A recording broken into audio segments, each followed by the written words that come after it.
जी तो 10th class वाले girls and boys आपको वेलकम करते हैं ऑनलाइन लर्निंग में। आज हम मैट्रिक की यानी 10th क्लास की मैथमेटिक्स का बाकायदा आगाज़ करने जा रहे हैं। पहले चैप्टर स्टार्ट करेंगे, पहले चैप्टर से स्टार्ट लेंगे और कोशिश होगी कि आपको थ्रू आउट सारा कोर्स हर क्वेश्चन आपको सॉल्व करवाया जाए और पूरा कोर्स आपको कवर करवाया जाए।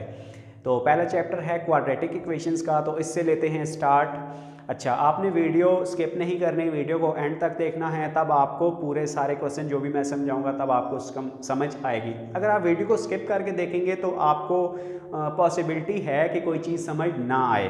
तो चलिए स्टार्ट लेते हैं, मेरे साथ देखिए क्वाड्रेटिक इक्वेशन से स्टार्ट लेते हैं। पहला चैप्टर है क्वाड्रेटिक इक्वेशंस क्या होती हैं। दो दर्जी मसवात कहा जाता है। मैं उर्दू मीडियम और इंग्लिश मीडियम दोनों में पढ़ाऊंगा ताकि उर्दू मीडियम वाले स्टूडेंट को भी समझ आ सके, इंग्लिश मीडियम वाले स्टूडेंट को भी जो उसको समझ सकें। तो क्वाड्रेटिक इक्वेशंस क्या होती हैं।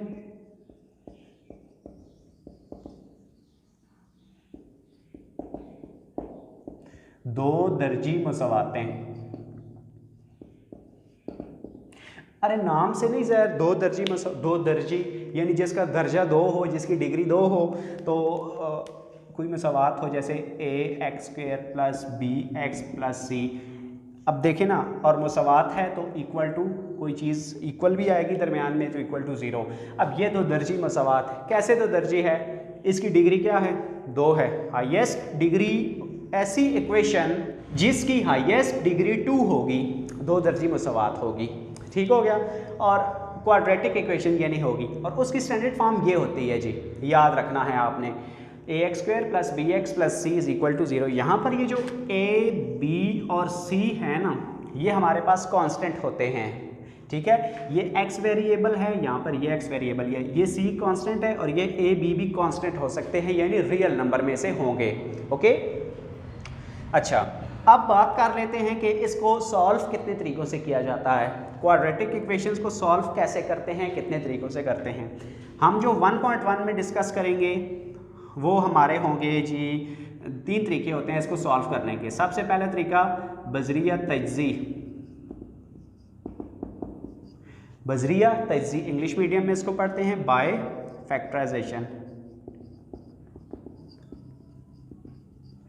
अच्छा, इसका दूसरा मेथड होता है सॉल्व करने का तकमील मुरब्बा। ठीक है, या इसको इंग्लिश में कहते हैं बाय कंप्लीटिंग स्क्वायर। अच्छा, इसका तीसरा मेथड होता है इस इक्वेशंस को सॉल्व करने का, वो होता है क्वाड्रेटिक फार्मूला या दो दर्जी फार्मूला, और इंग्लिश में कहते हैं बाय फार्मूला या बाय क्वाड्रेटिक फार्मूला।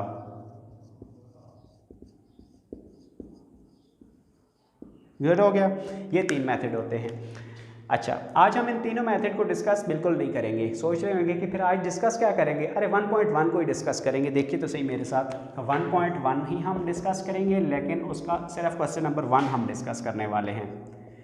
ठीक है, ये अगर आपने लिखना है तो उसको जल्दी जल्दी नोट कर लें। अभी मैं क्वेश्चन नंबर 1 सॉल्व करवाने लगा हूँ, हरीडली नोट इट डाउन। चलिए मैं मिटा देता हूँ, आप वीडियो को रोक कर लिख सकते हैं। ठीक है, अच्छा अब क्वेश्चन नंबर 1 पे आते हैं। तो क्वेश्चन नंबर 1 है हमारा, कहता है कि मंदरज झैल मसवातों को मयारी फॉर्म में लिखिए। ठीक है, उर्दू मीडियम में, उर्दू में मैं पहले लिख देता हूँ, मंदरज झैल मसवातों को मयारी फॉर्म में लिखें और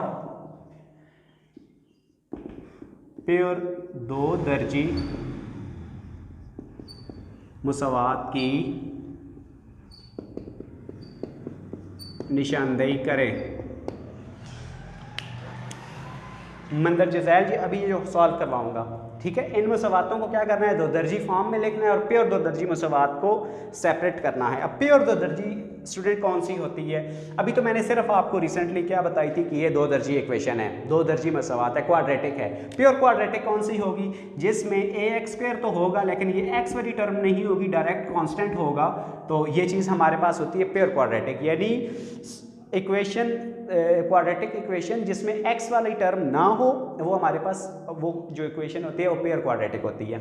ठीक है, तो इस स्टेटमेंट को मैं इंग्लिश में भी आपको लिखता तो नहीं, चले मैं आपको वैसे बता देता हूँ। इसका मतलब क्या है कि right the following equation in standard form and separate pure quadratic equations. Question number 1 देख लेते हैं। x + 7 x - 3 x + 7 into x - 3 is equal to -7। तो इस इक्वेशन को हमने बनाना है क्वाड्रेटिक इक्वेशन, इसको स्टैंडर्ड फॉर्म बनानी है क्वाड्रेटिक की, और फिर देखना है एंड पे देखेंगे कि क्या ये प्योर क्वाड्रेटिक है या नहीं। तो स्टैंडर्ड फॉर्म बनाने के लिए क्या करेंगे, सिंपल है कि 1 बाय 1 मल्टीप्लिकेशन होगी यहाँ पर, ठीक है। इसको कहते हैं कॉमन मल्टीप्लिकेशन मेथड। अभी जो मैं स्टेप परफॉर्म करने लगा हूँ, x को x के साथ मल्टीप्लाई करें, x² आ जाएगा, ठीक है। पावर 1 है ना, मल्टीप्लाई होंगे, बेस सेम है, पावर्स ऐड हो जाती हैं। x को 3 के साथ करें तो देखें 3x आ गया। अब यहाँ पर साइन कौन सा आएगा, इस x के साथ प्लस है, 3 के साथ माइनस है, तो माइनस प्लस माइनस आएगा। 7 को x के साथ करें प्लस, इसके साथ भी प्लस, तो प्लस आएगा, 7x आ जाएगा, plus minus minus 7 3 = 21 is equal to -7 as it is लिख देंगे।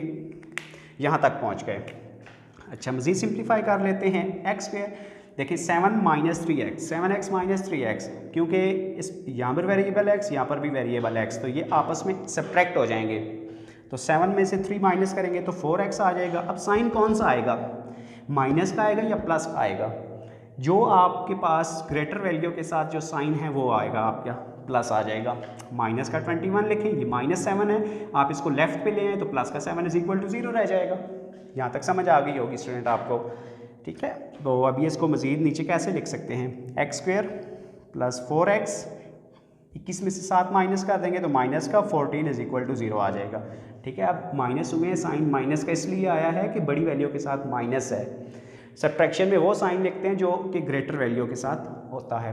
तो ये तो स्टैंडर्ड फॉर्म देखे बन नहीं गई, x² है, फिर x है, फिर कांस्टेंट नंबर है, तो अगर इसके साथ इसको आप कंपेयर करवाएं तो ये स्टैंडर्ड फॉर्म है ना, ठीक है। यहाँ पर प्लस माइनस से कंफ्यूज नहीं होना, यहाँ पर ये साइन चेंज होकर कुछ भी आ सकते हैं, ठीक है। तो ये हमारे पास बिल्कुल स्टैंडर्ड फॉर्म है, लेकिन प्योर क्वाड्रेटिक नहीं है। क्यों, देखिए ना, x वाली टर्म मौजूद है। मैंने अभी आपको क्या बताया कि जिसमें ये x वाली टर्म मौजूद नहीं होगी वो प्योर क्वाड्रेटिक होगी, तो यहाँ पर ये तो मौजूद है, तो ये सिंपल क्वाड्रेटिक है, ठीक है। ये आपका क्वेश्चन नंबर 1 का जो पहला पार्ट है ये कंप्लीट होता है। इसको जल्दी जल्दी लिखिए ज़रा।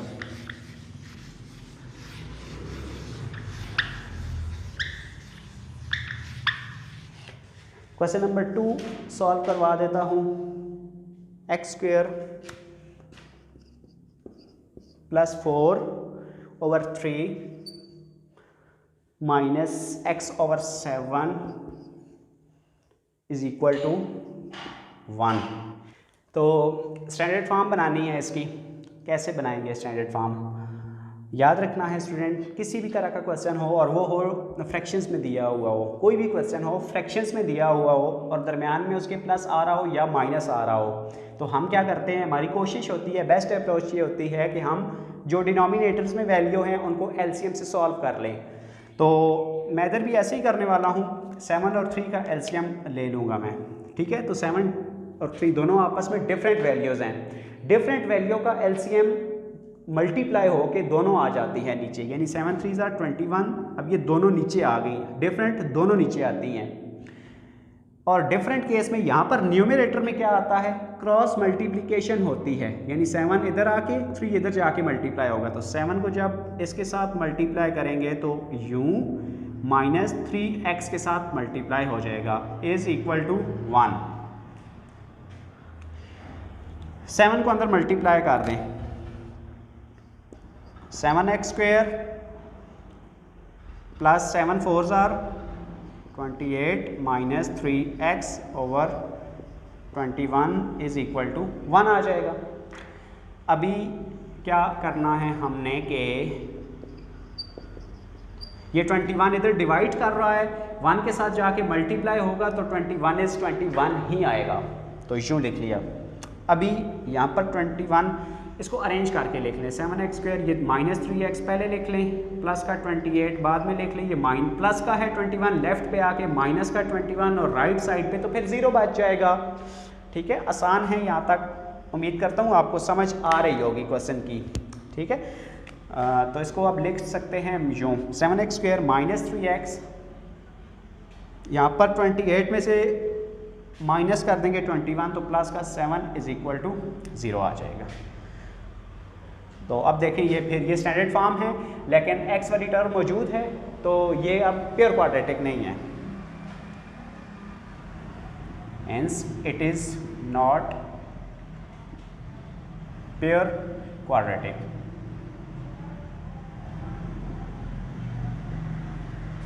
ठीक है, इसको लिख लें ज़रा।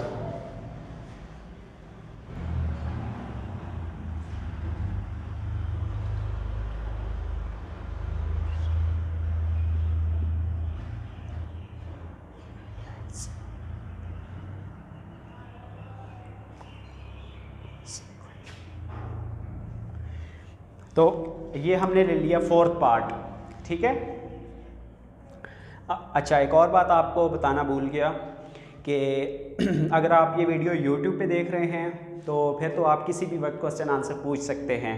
ठीक है, यानी जो चीज़ आपको समझ नहीं आ रही वो आप कमेंट सेक्शन में पूछ सकते हैं, मैं आपको आंसर कर दूंगा। लेकिन चूंकि आपका ग्रुप बना हुआ है तो वहाँ पर भी मैं पढ़ा रहा हूँ, आप मुझे ग्रुप में भी देख रहे हैं, तो अगर वहाँ पर आप देख रहे हैं तो फिर आप क्वेश्चन आंसर ग्रुप में अगर पूछना चाहेंगे तो वो 4 से लेकर 6 PM के दरमियान पूछ सकते हैं मुझसे। ठीक है, तो इसको सॉल्व करते हैं।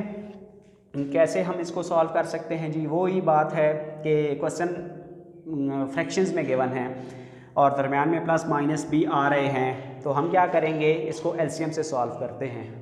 तो 3 वैल्यू का एलसीएम अगर मैं इसके डिनोमिनेटर में 1 बना के लिख लूँ तब भी कर सकता हूँ, लेकिन 3 वैल्यू का एलसीएम ज़रा थोड़ा कॉम्प्लिकेटेड हो जाता है, तो मैं क्या करता हूँ इस +1 को उधर मूव करवा देता हूँ और इनका एलसीएम ले लेता हूँ। यहाँ पर x -2 और x दोनों वैल्यूज़ डिफरेंट हैं, तो मैं क्या करूँगा एलसीएम में दोनों नीचे लिख लूँगा। अभी बताया था पिछले क्वेश्चन में कि डिफरेंट केस में क्रॉस मल्टीप्लाई करते हैं तो x आकर x + 4 से मल्टीप्लाई हो जाएगा, माइनस ये x -2 से मल्टीप्लाई होगा तो x -2 का स्क्वायर बन जाएगा, इक्वल ये +4 था ना, इसको राइट साइड पे ले जाएं तो -4 लिख लें। ठीक है, यहाँ पर आप इस x को अंदर मल्टीप्लाई करें तो x के साथ मल्टीप्लाई होगा, x का स्क्वायर x 4 के साथ होगा तो प्लस का 4x अच्छा यहाँ पर फार्मूला आप ओपन कर दें, x -2 होल का स्क्वायर है यानी a - b होल स्क्वायर। 8वीं क्लास में आपने ये फार्मूला पढ़ा है ना, क्या होता है ये नहीं पढ़ा, पढ़ के आना था। चलिए मैं लिखवा देता हूँ, a² + b² - 2ab, दरम्यान में माइनस हो तो -2ab। यहाँ पर ये फार्मूला मैं ओपन कर रहा हूँ, a² + b का स्क्वायर तो 2 का स्क्वायर 4 आ जाएगा, माइनस है -2, a मेरे पास x है, b मेरे पास 2 है तो 2 2 = 4x, थोड़ा मैंने डायरेक्ट कर दिया, समझने की कोशिश करनी है यहाँ से। ठीक है, 2 2 = 4x आ जाएगा, डिवाइडेड बाय x के साथ मल्टीप्लाई कर दें, x² - 2x = -4 आ जाएगा। अभी देखें क्या करने लगा हूँ,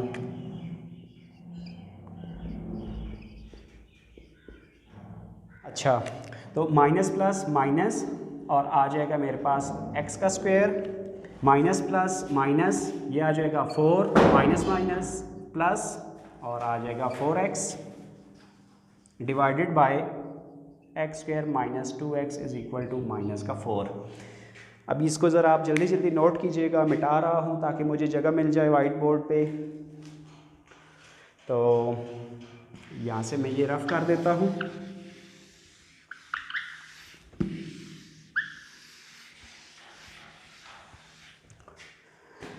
देखें ये प्लस का x² है, ये माइनस का x² कैंसिल हो जाएंगे आपस में। ठीक है, अब प्लस का 4x तो ऐड होके क्या आ जाएगा, प्लस का 8x। अच्छा ये -4 यहाँ से लिख लेंगे, तो अब कोई भी टर्म ऐसी नहीं है जो मैंने ना लिखी हो, ये 2 कैंसिल में चली गई, ये आपस में ऐड हो गई और ये -4 = -4। अब ये दोनों आकर इधर मल्टीप्लाई हो जाएंगी, x² - 2x, क्योंकि लेफ्ट साइड पे डिवाइड कर रही थी तो राइट साइड पे जाकर 4 के साथ मल्टीप्लाई हो गई। अभी इसको यूँ लिख लें,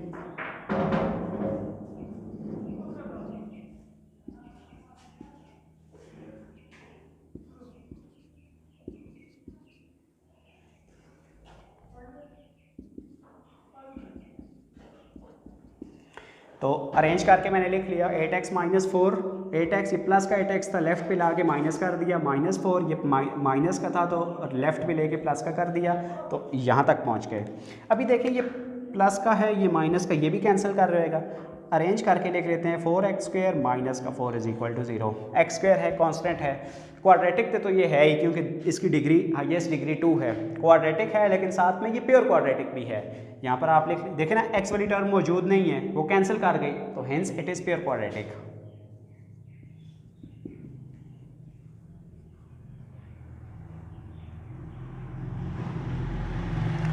तो ये आपके पास प्योर क्वाड्रेटिक बन गई है। यहाँ से अगर आप 4 कॉमन लेके लिखना चाहें तो तब भी ले सकते हैं। यहाँ तक आपका क्वेश्चन नंबर 1 मैंने आपको इंपॉर्टेंट क्वेश्चन करवा दी है उसमें से, ठीक है। तो ये आपने इसकी प्रैक्टिस करनी है क्वेश्चन नंबर 1 की, और मुझे बताना है कि आपको समझ आया या नहीं। कोई भी क्वेश्चन हो तो बता रहा हूँ, फिर 4 से लेकर 6 PM के दरमियान आप पूछ सकते हैं ग्रुप में, ठीक है। तो फिर जब भी मुझे टाइम मिलेगा फिर मैं आपको आंसर कर दूँगा। अब आपने करना क्या है, एक काम तो आपने क्वेश्चन आंसर पूछने जो आपको समझ नहीं आएगा। दूसरी बात, दूसरा काम आपने ये करना है, चैनल को आप सब्सक्राइब कर लें। अगर आप यूट्यूब पे देख रहे हैं, ठीक है, चैनल को सब्सक्राइब करें, बेल आइकन प्रेस करके ऑल नोटिफिकेशन को ऑन कर लें। क्या होगा इससे कि जितनी भी वीडियोस मैं अपलोड करूंगा आपको आपके लिए, तो बाय नोटिफिकेशन आप उनको फिर गेट कर सकते हैं। वैसे तो आपको ग्रुप में लिंक भी मिल जाएगा, लेकिन क्या करें, डायरेक्ट आप अगर यूट्यूब चलाते हैं, यूज़ करते हैं, तो फिर आपको नोटिफिकेशन के ज़रिए उनका लिंक मिल जाएगा। वीडियो को लाइक करें, और एक और काम ये करना है कि इसको अपने दोस्तों के साथ ज़्यादा से ज़्यादा शेयर करें, ठीक है, ताकि सारे आपके दोस्त भी इस ऑनलाइन लर्निंग से फ़ायदा उठा सकें। अब मिलते हैं नेक्स्ट वीडियो में, ठीक है। तो आपको अब डेली बेसिस पे मैं मैथ, फिज़िक्स, इंग्लिश की वीडियोस दिया करूँगा, तो आपने देखनी है, वॉच कर लेनी है और प्रैक्टिस करनी है। तब तक के लिए अल्लाह हाफिज़।